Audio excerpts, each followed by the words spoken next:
Ibig din namang nagtapos ang prayer march sa Maynila na yan, pero bago nagwakas, sari-sari muna eksenang nasaksihan sa pagitan ng mga pulis at mga ralista. At live mula sa Menjola, Maynila, saksi si Michael Pahati.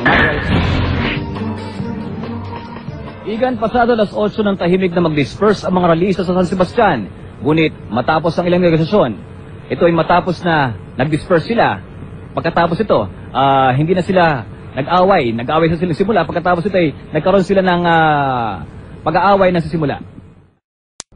Dumako naman tayo sa Camp Aguinaldo. May fast break report si Carlo Yan live.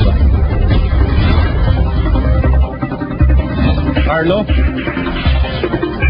Naglabas na ng press release ang AFP hinggil sa mga sunod-sunod na mga karahasan na nangyayari sa iba't ibang panig ng bansa.